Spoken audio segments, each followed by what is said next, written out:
Damai sejahtera dari Allah Bapa yang melampaui segala akal dan pikiran, kiranya memelihara hati dan pikiranmu di dalam Kristus Yesus Tuhan kita. Amin. Salam sejahtera bagi Bapak Ibu Saudaraku sekalian yang berkenan menyaksikan tayangan ini. Doa dan harapan kami kiranya Bapak Ibu Saudaraku sekalian senantiasa ada dalam keadaan sehat. Dan terimalah salam dari kami, Pendeta Samuel Aritonang, saat ini sedang melayani di GKP Resort Bengkulu. Dan firman Tuhan yang akan kita dengarkan dan gumuli di Minggu tanggal 24 Oktober 2021 dikutip dari kitab Ulangan pasal 24 ayatnya yang ke-17 sampai 18. Saya akan bacakan secara utuh kedua ayat ini bagi kita sekalian. Inilah firman Tuhan. Janganlah engkau memperkosa hak orang asing dan anak yatim. Juga janganlah engkau mengambil pakaian seorang janda menjadi gadai. Haruslah kau ingat bahwa engkau pun dahulu budak di Mesir, dan engkau ditebus Tuhan Allahmu dari sana. Itulah sebabnya aku memerintahkan engkau melakukan hal ini. Amin. Demikian firman Tuhan, dan tema yang akan kita gumuli saat ini adalah hidup rukun dengan sesama. Nah, untuk mengawali renungan ini, saya akan awali dengan sebuah ilustrasi yang kiranya dapat memahami atau membantu kita memahami kebenaran firman Tuhan pada saat ini. Jadi diceritakan suatu sore di sebuah pantai di tepi laut ada beberapa ekor kerang sedang mencari makanan. Dan satu di antara kerang ini agak terpisah dari kawanan yang lain dalam mencari makanan tersebut. Nah, tentu karena kerang ini sedang mencari makanan, cangkang yang menjadi tempat daging kerang itu menjadi terbuka, ya, supaya makanan dapat masuk ke dalam. Nah, tidak jauh dari tempat kerang tersebut rupanya ada seekor burung bangau juga yang sedang mencari makanan. Dan ketika dia sedang mencari makanan, dia melihat bahwa tidak jauh dari tempatnya berdiri ada seekor kerang yang juga sedang mencari makanan. Dan dia melihat cangkangnya yang terbuka. Melihat cangkang kerang yang terbuka, si bangau tergoda untuk memakan daging daripada kerang tersebut, karena memang dari tadi dia sedang mencari makanan. Nah, untuk mendapatkan daging kerang tersebut, dia perlahan mulai mendekati si kerang, dan dengan perlahan-perlahan, dan ketika sudah dekat dengan kerang, dengan cepatnya, dengan gesitnya, dia mematuk atau berusaha mematuk daging daripada kerang tersebut. Dan ternyata kerang tadi juga tidak kalah sigap, Bapak Ibu. Begitu melihat ancaman dari si bangau, dia segera menutup cangkangnya. Namun ketika dia menutup cangkangnya itu, pelatuk ataupun mulut daripada bangau ini sudah berada di dalam cangkang itu, sehingga si bangau tidak bisa terlepas. Lalu si kerang itu mengatakan kepada si bangau, karena engkau telah berusaha untuk memakan dagingku, maka aku tidak akan membiarkan engkau hidup. Biarlah engkau mati kelaparan di sini. Si bangau juga demikian. Baik kalau begitu. Kalau memang engkau tidak melepaskan aku, biarlah juga kita sama-sama mati di sini. Dan tidak ada yang mengalah di antara mereka. Mereka saling mempertahankan ideologi atau pemikiran mereka masing-masing. Namun apa yang terjadi, Bapak Ibu Saudaraku yang dikasihi Tuhan, selang beberapa lama tiba-tiba ada seorang nelayan melintas dari tempat itu. Dia melihat keberadaan kerang dan burung bangau tersebut. Dengan sigap dia menangkap mereka dan dibawa pulang untuk dijadikan santapan di malam harinya. Nah, apa yang mau kita lihat dari cerita ini? Oleh karena kedegilan, oleh karena rasa yang tidak mau mengalah, sikap yang mempertahankan ego, kita melihat tadi akhir hidup daripada bangau dan kerang itu berujung dengan pahit, ya, berujung menjadi santapan nelayan tadi. Kalau seandainya barangkali tadi ada yang mengalah, katakanlah kerang membuka cangkangnya, atau mereka sepakat untuk tidak saling memakan, tentu mereka akan terlepas dari bahaya. Namun kita melihat ketika rasa ego dan rasa tidak mau mengalah yang lebih menonjol, maka sesungguhnya akan berujung dengan kepahitan. Nah saudaraku, ilustrasi tadi adalah gambaran dari kehidupan manusia yang seringkali terjadi dan berlaku di tengah-tengah sekitar kita. Kalau kita cermati pada saat ini, bukankah dunia ini saat ini dipenuhi dengan orang-orang yang kebanyakan ingin menang sendiri dan sulit untuk mengalah? Bukankah seringkali manusia selalu mempertahankan prinsip dan ideologinya tanpa mau mendengar dan memahami prinsip atau ideologi orang lain? Walaupun mereka tahu ujung daripada semua itu, namun karena sikap mempertahankan ego tadi, mereka bertahan di situ. Nah, sikap yang tidak mau mengalah ini seringkali dipengaruhi oleh prinsip hidup yang beranggapan bahwa mengalah adalah hal yang memalukan dan bertanda orang yang tidak memiliki pendirian. Bahkan ada yang mengatakan bahwa kalau kita mengalah, kita akan diremehkan, disepelekan, dan direndahkan orang lain. Nah, contoh-contoh itu adalah bagian dari relasi kehidupan manusia dengan sesamanya. Kehidupan yang hanya memperhatikan diri sendiri, kehidupan yang tidak mau melihat apa yang ada pada diri orang lain. Dan inilah yang mau kita lihat melalui tema minggu ini, dikatakan hidup rukun dengan sesama. Nah, hidup rukun dengan sesama tentu tidak akan terlaksana jika sifat-sifat keakuan, keegoan itu lebih menonjol melebihi yang lain. Bagaimana kita dapat hidup rukun dengan sesama kalau kita tidak mau membuka hati dan pikiran untuk memahami keberadaan orang lain? Nah, tema ini juga adalah panggilan di tengah-tengah kehidupan kita. Nah, kita terpanggil untuk terbeban untuk melaksanakan semuanya ini. Kita terpanggil untuk terbeban menjaga kerukunan hidup di tengah-tengah kehidupan yang sedang kita jalani.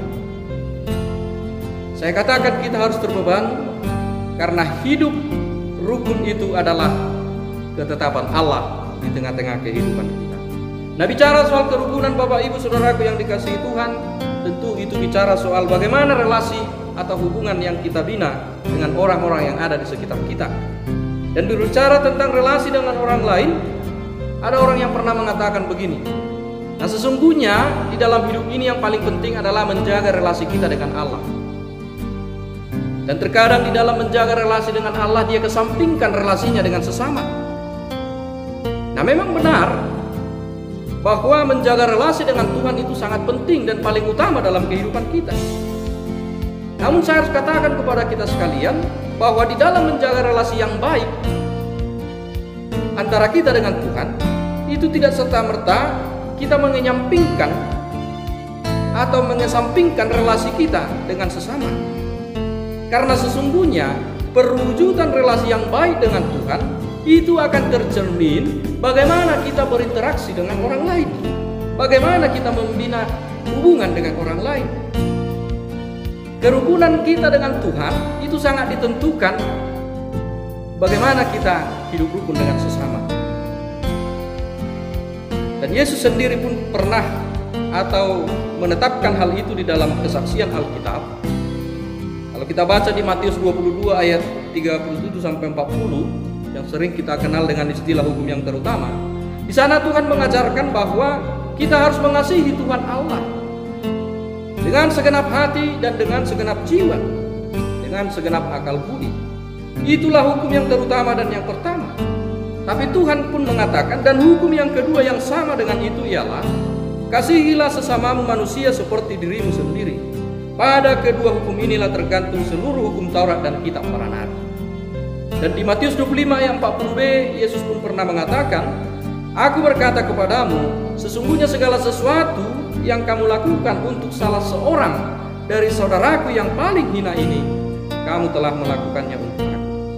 Dari dua perkataan Yesus di Matius 22 dan 25 tadi, jelas ditekankan bahwa relasi kita dengan sesama itu tidak bisa dipisahkan dengan relasi kita dengan Tuhan. Tanpa relasi atau hubungan yang baik dengan Tuhan, maka manusia pun tidak akan dapat membangun relasi yang baik dengan sesamanya.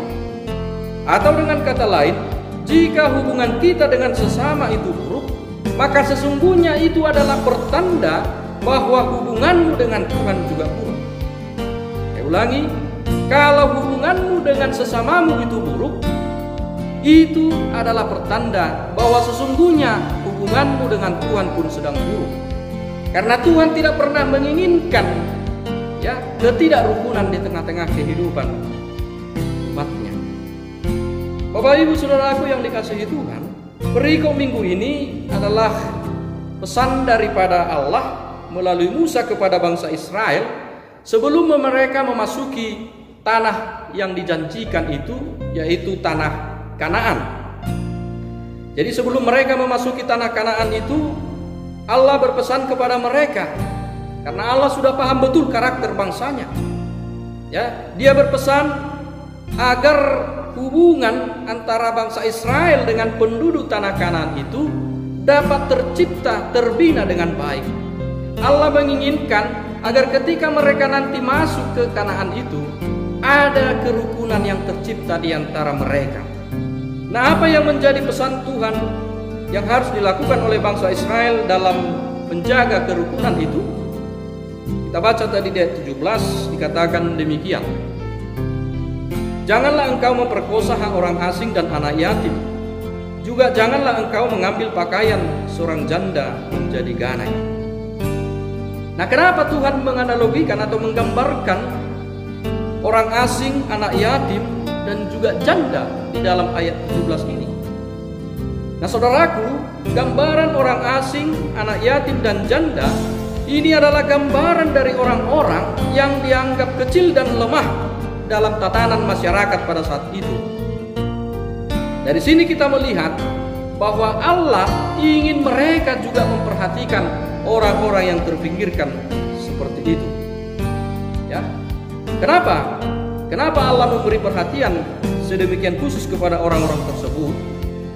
Barangkali yang Tuhan inginkan adalah agar bangsa Israel itu tidak hanya menjaga relasi yang baik dengan orang-orang yang kuat saja, dengan orang-orang yang mereka anggap baik. Allah tidak ingin mereka memandang sebelah mata orang-orang yang terpinggirkan itu.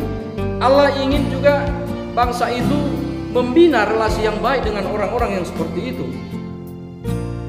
Allah sudah paham betul karakter bangsa itu, sehingga Dia mengingatkan mereka untuk tidak berlaku demikian. Dan memang itulah kebiasaan yang sering terjadi juga di tengah-tengah kehidupan kita.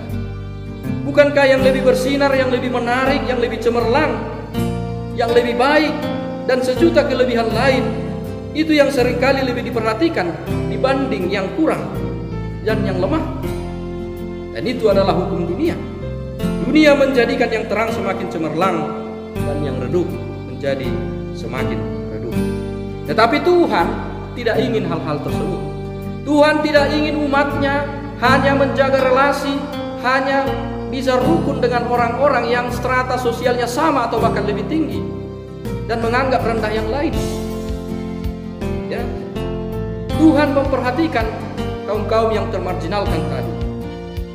Dan bahkan untuk menegaskan hal itu, di ayat berikutnya tadi di ayat 18 Tuhan memberi pesan, haruslah kau ingat bahwa engkau pun dahulu budak di Mesir, dan engkau ditebus Tuhan Allahmu dari sana. Itulah sebabnya aku memerintahkan engkau melakukan hal ini. Nah, kenapa Allah harus mengingatkan mereka tentang kehidupan masa lalu mereka di Mesir? Allah mengingatkan mereka tentang kehidupan mereka di Mesir karena sesungguhnya Allah ingin agar bangsa itu bercermin dari masa-masa sulit yang pernah mereka alami di tanah Mesir. Allah hendak mengingatkan mereka bahwa mereka pun pernah menderita sebagai orang miskin di negeri asing.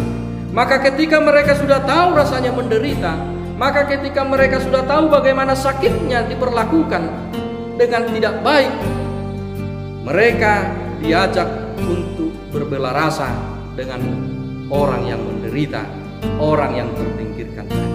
Mereka diperintahkan untuk menjaga kerukunan hidup ketika berdampingan dengan siapapun, termasuk orang-orang yang tidak dianggap oleh masyarakat pada saat itu.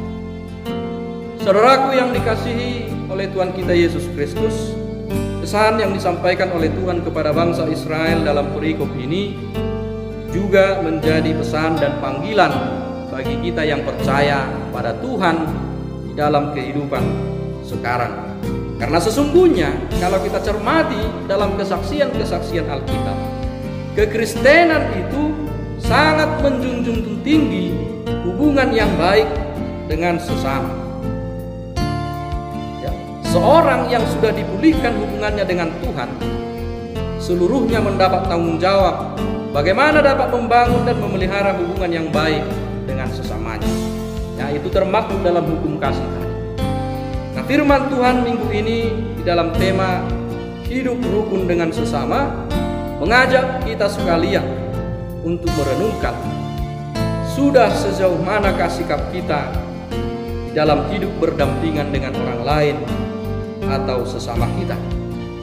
Apakah selama ini kita hanya berpusat pada diri sendiri dan tidak pernah mau peduli dengan orang lain? Atau kita peduli tapi hanya peduli kepada orang-orang tertentu? Saudaraku, seperti apapun keberadaan kita pada saat ini, sesungguhnya kita tetap manusia yang penuh dengan keterbatasan dan kekurangan. Di dalam segala kelemahan dan keterbatasan itu, kita harus sadar bahwa kita tidak dapat hidup sendiri dan suatu saat kita pasti butuh orang lain. Nah, oleh karena itu, hari ini kita diajak untuk merawat dan menjaga kerukunan hidup dengan sesama, dengan orang-orang yang ada di sekitar kita. Sebagaimana bangsa Israel yang diingatkan oleh Allah tentang pahitnya kehidupan yang pernah mereka rasakan, kita pun diingatkan pada saat ini. Pastilah suatu saat dalam suatu titik kehidupan yang pernah kita jalani, kita pernah mengalami kepahitan dan membutuhkan pertolongan orang lain. Karena itu, saat ini juga kita diingatkan untuk dapat berbelalasa dengan sesama, untuk dapat mau memahami keberadaan orang lain, agar tercipta relasi yang baik, agar tercipta kerukunan sebagaimana yang telah Tuhan perintahkan. Sungguh alangkah baik dan indahnya jika tercipta kerukunan itu di tengah-tengah hidup kita. Dan Mazmur 133 menyaksikan hal tersebut. Oleh karena itu, Bapak Ibu Saudaraku yang dikasihi Tuhan, hidup rukun dan saling berdampingan adalah kehendak Tuhan dalam hidup yang kita jalani. Bagaimana agar tercipta kerukunan itu? Tuhan mengingatkan kita tadi agar mau memberi diri untuk lebih memperhatikan hak-hak orang lain, untuk tidak membuat orang yang menderita semakin menderita, untuk tidak membuat orang yang tersakiti semakin tersakiti. Ya, firman Tuhan mengingatkan kita pada saat ini, sebagaimana Tuhan mengingatkan bangsa Israel, bahwa engkau pun pernah mengalami kepahitan itu di dalam kehidupanmu. Maka ketika kita sudah pernah merasakan kepahitan itu, jangan buat hal yang sama kepada orang-orang yang ada di sekitarmu. Namun berusahalah menciptakan kerukunan, berusahalah hidup rukun dengan orang-orang yang ada di sekitarmu. Itu selalu dimulai dari hal yang kecil. Mother Teresa, seorang suster, pernah mengatakan, yang paling aku inginkan adalah engkau hidup rukun dengan tetanggamu. Kenapa dia mengatakan demikian? Sederhana tapi memiliki makna yang dalam. Bukankah sekarang ini, ya jangankan dengan orang lain, sudah banyak orang dengan tetangganya sendiri tidak mau ambil pusing.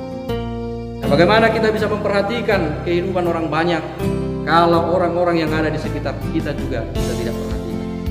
Dan orang-orang yang ada di sekitar kita tidak melulu hanya yang satu iman dengan kita, tapi Tuhan juga menginginkan kita untuk hidup rukun dan berdampingan dengan orang-orang yang belum percaya kepada Tuhan. Karena itu saudaraku, janganlah kita mengabaikan dan mengesampingkan hubungan kita dengan sesama. Ya, karena dengan hidup rukun dengan sesama, maka akan tercipta saling menopang, menguatkan, dan semakin bertumbuh di dalam Tuhan. Jangan lagi kita menganggap tidak penting membina hubungan dengan sesama. Tuhan sendiri mengatakan, segala sesuatu yang engkau lakukan bagi saudaraku yang paling hina ini, engkau telah melakukannya. Ketika engkau semakin mengkondisikan saudaramu di titik yang paling sulit, sesungguhnya engkau juga sedang memposisikan Tuhan demikian. Karena apa yang kita lakukan terhadap sesama kita, itu tidak ubahnya kita sedang melakukan itu untuk Tuhan. Mari ciptakan kerukunan di tengah-tengah kehidupan kita. Tuhan memberkati.